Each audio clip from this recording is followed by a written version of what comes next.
Okay, but what signs do you actually need for your wedding day? Okay, because Pinterest is telling you that you need all of these signs, and it's started to get a little bit stressful, and you're just trying to figure out how much DIY you have to sign up for, or how much money you're going to throw at some Etsy seller. Okay, hi, my name is Jamie Wolfer, and I am your online wedding planner. Hello. Bienvenidos.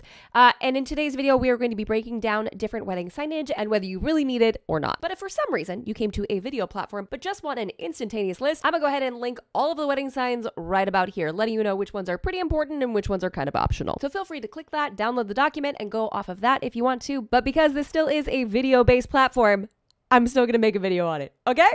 Okay. But before we go any further, if you haven't done so already, jump on down there, hit subscribe. I am slinging out. That's the phrase that my brain came up with. Brand new videos every single week to help you guys plan your wedding without a wedding planner. Get it? Because I'm your online wedding planner. So jump on down there, hit subscribe, and even ring that little bell if you want to be notified every single time I upload a video, because you deserve to have a stress-free wedding day, right? So plan easy, stress less. Subscribe to Jamie Wolfer. Okay. That was cheesy. Wedding signs are one of the best ways to, one, obviously communicate, let your guests know where they're supposed to go, let them know they're in the right location. If things are a little bit confusing, to kind of firm those up. It's great for food sensitivities and allergies, and to really speed up the process when we're moving people from location to location and or trying to get them to order things faster at the bar. They're also a great opportunity to really set the vibe. Like, when it comes to wedding signage, it is one of the most, if not the most, highly customizable items you're going to have at your wedding, which means you can get a little funky with it, right? You can have a little bit of fun. You can play with the fonts, you can play with the wording, and really let you and your fiance's personality shine through. For example, I've seen people use the Lord of the Rings font. Corny, cheesy, we loved every minute of it, okay? I've also seen couples use the same font that they have on their wedding invitations on their signage, so we love that design continuity. I've also seen couples infuse humor into their signage like this. This sign is obviously completely superfluous, but they were having their wedding at a national park, so they just wanted people to know that they'd better be funny. And if you've been like ping-ponging around on this channel for a while, you'll know that I made a video about wedding signage about 5 years ago, so it's in desperate need of a little rebootski. Okay, so without further ado, let's just jump right on into it. We are going to go in order of how the guests see the sign, so from the very beginning to the very end, all right? One of the very first signs you might want to consider having is a parking sign. For the most part, by and large, most venues are perfectly fine. You won't need any sort of, hey, keep coming this way, this is where the venue is type of signage, right? And I guess this could also be not just parking, but directional signage when they're driving into the property, wherever you happen to be getting married. But sometimes the event venue is a place that's slightly obscure, or you don't know if you're in the right spot, or it's a little weird to get to.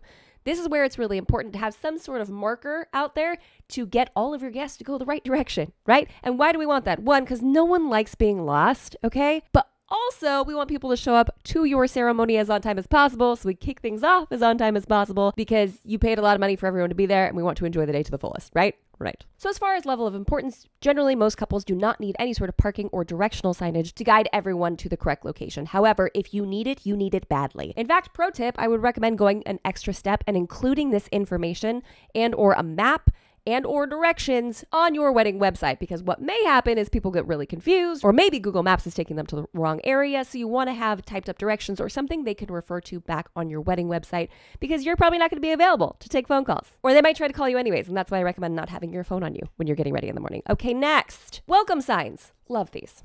I love these, okay? They are by no means really necessary. They're not. But they're so cute, and I love them so much. And I like greeting guests and setting that expectation of, here's what our event is going to look and feel like, right? Welcome to our wedding. Insert joke here. Or maybe it's classic and timeless, and the font is just chef's kiss, right? And you got a little floral swag coming off of it. But the actual event purpose of having a welcome sign is to confirm that your guests are indeed in the correct location. It's just a little nod to be like, yep, here we go. You're in the right spot. You're not lost. This is only imperative if you are in a location that could be hosting more than one event, or again, maybe a really confusing venue to kind of walk around. So sometimes hotels have similar names, or there are properties that host more than one wedding at a time. So you want to make sure that you are confirming, yes, guest, you are in the correct area. Now, of course, if you're getting married in your own backyard, like hopefully people will know that they're in the correct location, but even strategically where you place the signage could be really indicative of where people are supposed to go. You can put it next to the door that they're supposed to walk through. You can put it on the side of the pathway that they're supposed to be walking down. So while in essence it is not necessary, right? Like your wedding will probably survive without it, it is extremely helpful. Sign number 3, not necessary at all whatsoever. However, if you are tempted to make a program, Okay, those are little things that you print out. It says the schedule of events, everything that's happening throughout the day. Sometimes people will be like, here are our wedding party members in case you're curious. It's a little pamphlet-y style thing, or even a single sheet of paper that's been cut, like a little 5x7, that people kind of hold and like avoid talking to others because they're staring down at that. But if you're not a fan of the single-use social anxiety crutch paper being put on every single seat or passed out to all of your guests, might I recommend including a big old timeline, one big program, one big timeline for everyone to refer to. So that way they can kind of figure out everything that's happening throughout the day, including ceremony, cocktail hour, dinner, dancing, and then typically send off time or end of evening time, just to give people kind of a picture of here's what the day is going to look like. There is no necessity to this, none at all whatsoever, unless you're like super amped about your grand exit and you want people to know when it is really early in advance and be like, don't leave. Okay, I bought 450 sparklers and we have to use them. And if you leave, I'll be stuck with them for years on end. Okay, we'll be celebrating every single birthday and New Year's and holiday with all the leftover sparklers. So see that little end time? Please stay till then. Now, where would the program sign be located? It's probably going to be in some sort of congregating space that you're going to have before people enter into the actual ceremony, where the chairs are at. So that can be either near the cards and gifts table, in the foyer as people are entering.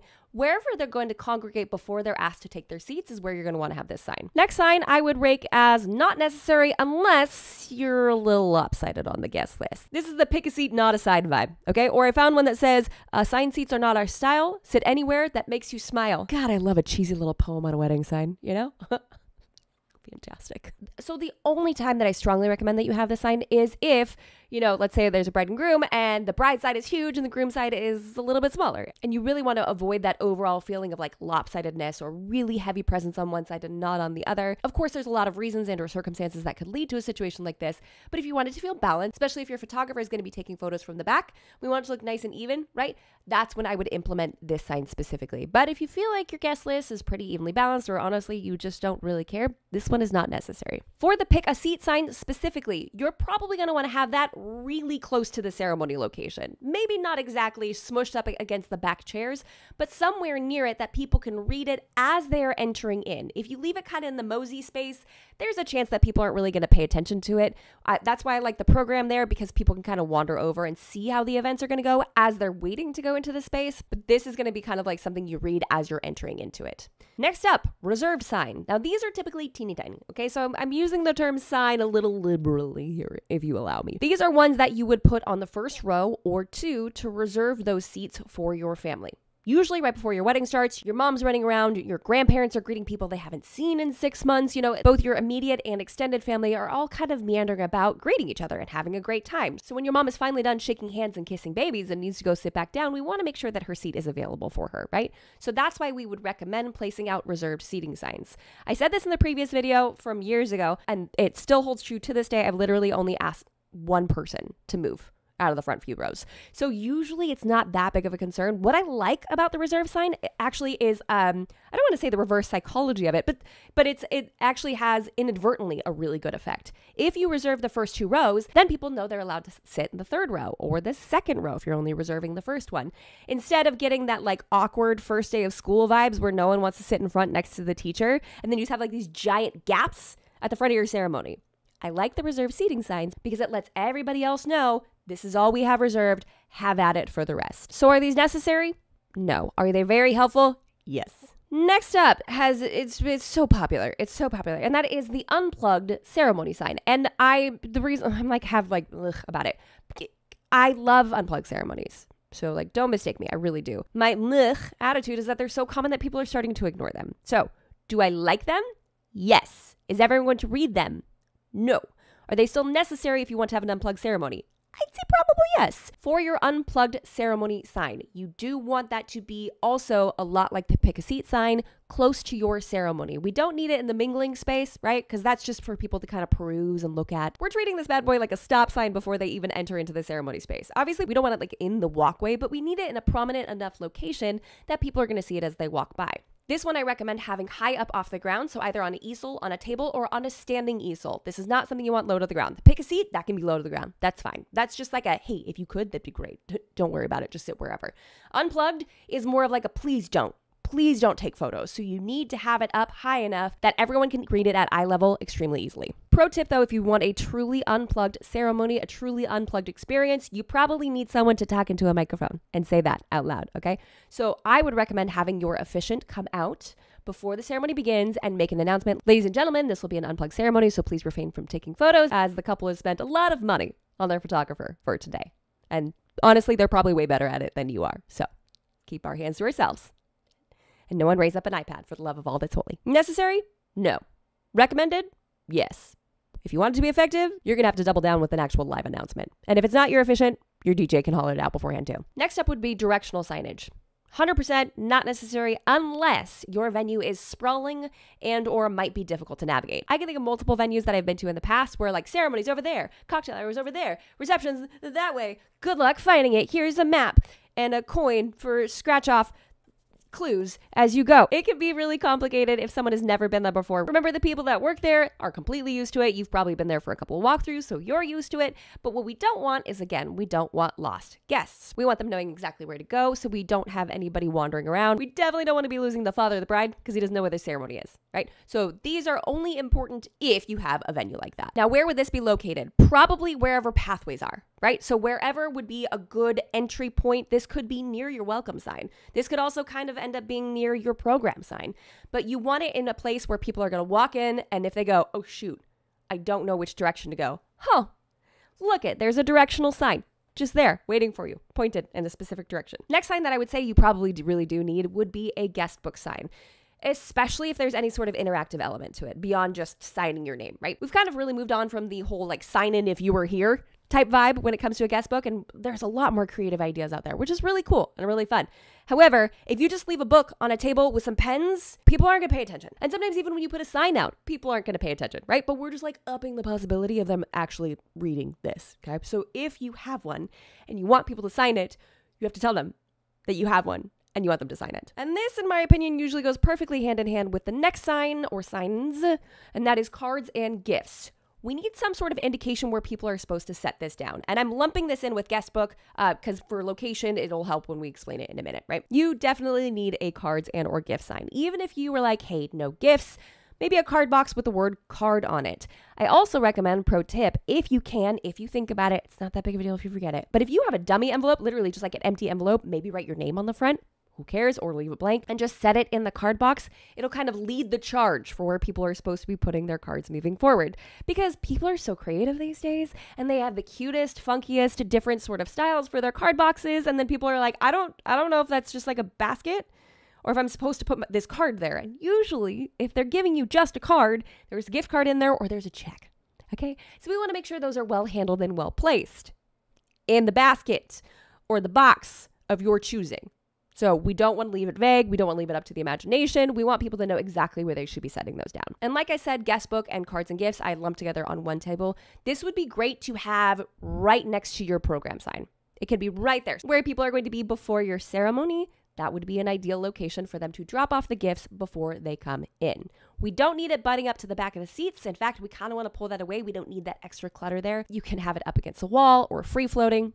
Doesn't really matter, but ideally you want it in such a way where people aren't going to accidentally walk behind it and miss the whole point of this table. Caveat right here though, because sometimes people forget to drop off their card and or gifts before the ceremony begins, especially if the ceremony and the reception are in two different locations. You want to have those signs and that table moved to a new location. Now, of course, I'm less worried about this if it's all in the same location, but food for thought, you may need it moved from the ceremony space into the cocktail hour space, again, where people are moseying. I would also recommend, if you're doing that, to move your program sign as well.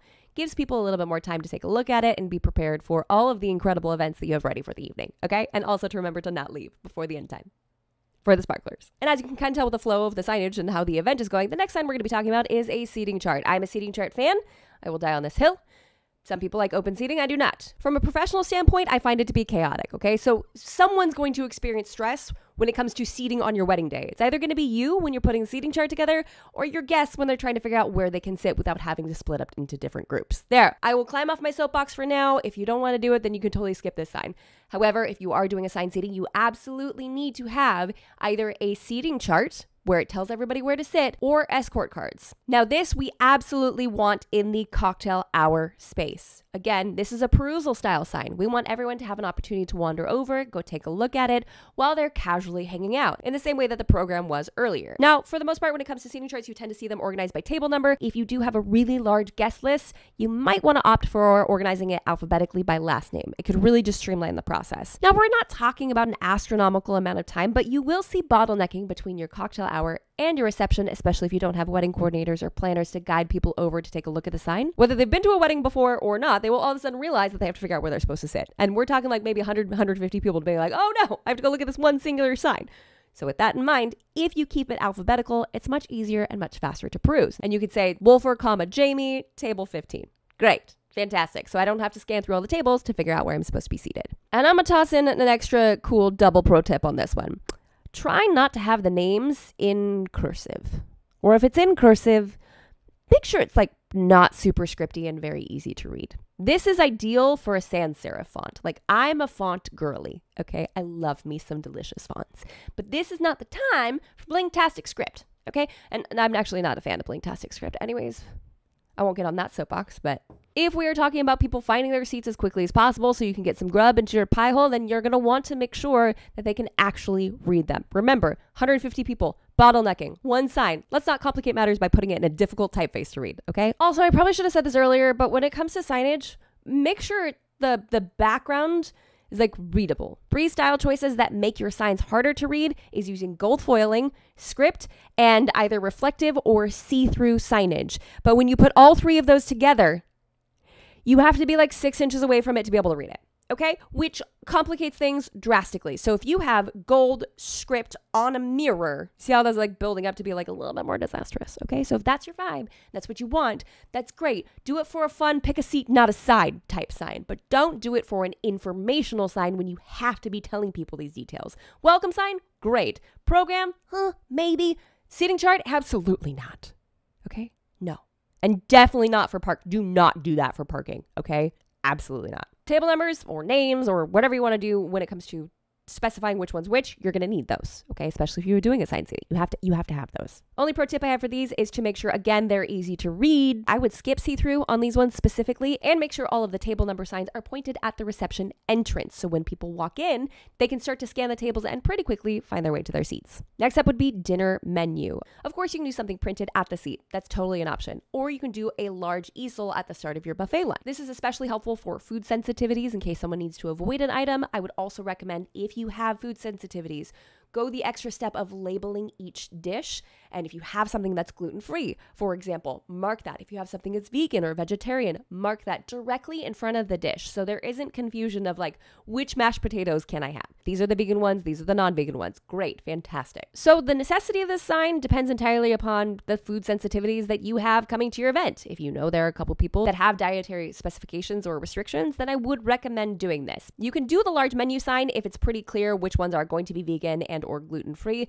But if it's not, then I would also recommend doubling up and putting them in front of the chafing dishes and or serving dishes as well. Bar menu. We've all been behind somebody at a coffee shop who behaves like they've never been to a coffee shop before, and they need to have the entire menu read to them. This could happen at wedding bars too. Yeah, what do you have? What's back there?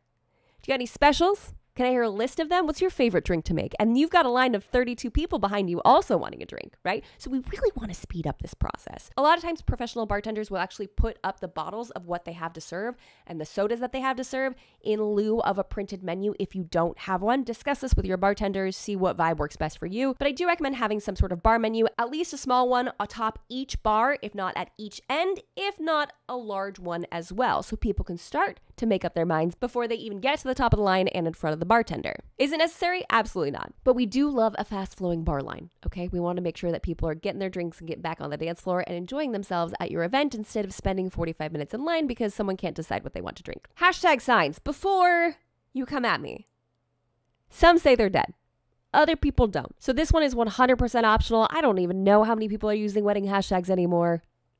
Totally level with you. But if you're married to the idea, pun intended, then I would recommend placing them in multiple areas around the venue. I would say at the bar, at the photo booth if you happen to be doing one of those, at the other bar if you have more than one, maybe on your guest book table to really set the vibe like, hey, if you're here, use this hashtag. Next sign would be for your dessert table. If you're having dessert bar with multiple options, again, you might want to list off what each one is and notate any of those that might meet dietary restrictions like gluten-free, vegan, etc. But also this is a great opportunity to let people know that the dessert bar or the cake is not available for consumption until after cake cutting or after a specific time that you are putting on the sign. So dessert bar opens at 8:30 p.m. Great. Or dessert bar opens after cake cutting. Now, of course, this is not going to act like an iron vault over all the confectionery goodies, right? People still might go up and grab something, but hopefully by putting a sign up like this, it's going to kind of dissuade people from doing that. So that way your photographer can get over there and get all those gorgeous dessert photos before people descend upon it like a pack of wild locusts. And that's a phrase I used in my last video. I just want to make sure that you know that that was a great line, because a pack of wild locusts is way different than a pack of tame locusts. And last but most certainly not least, some sort of send-off sign if you're doing one. If you are doing one, I do recommend that you have one.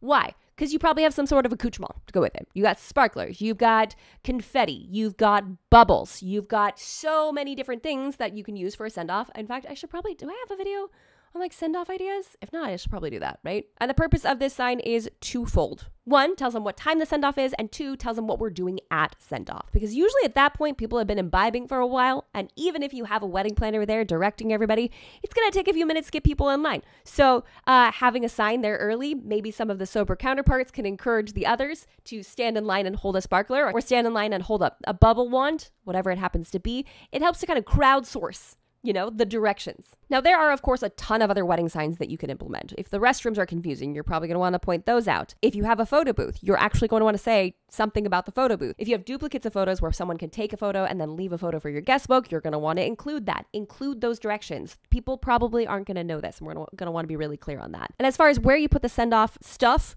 and sign, I would put it wherever the cards and gifts were earlier, because ideally those have been cleared off and stored away safely at this point, because then as people are flowing out to go to wherever the send-off is going to be, it's going to be sitting right there for people to take a look at and grab on their way out. Now, if you were looking for any sort of signage inspiration, I have an entire Pinterest board dedicated to just signs that we love, okay? So I'm gonna go ahead and leave that linked in the description box if you wanna take a look at it. I know it feels really overwhelming, but hopefully this list of 16 helped to really narrow things down for you and help you determine whether you actually need them or not. Because while they're cute, sometimes we don't want to DIY anymore, right? We're done. All done. No thank you. No more, please. If there are any signs that I missed or something else that you're adding for your wedding day, drop those in the comments below. I love when you guys inspire each other and come up with really cool ideas and correct me when I forget something.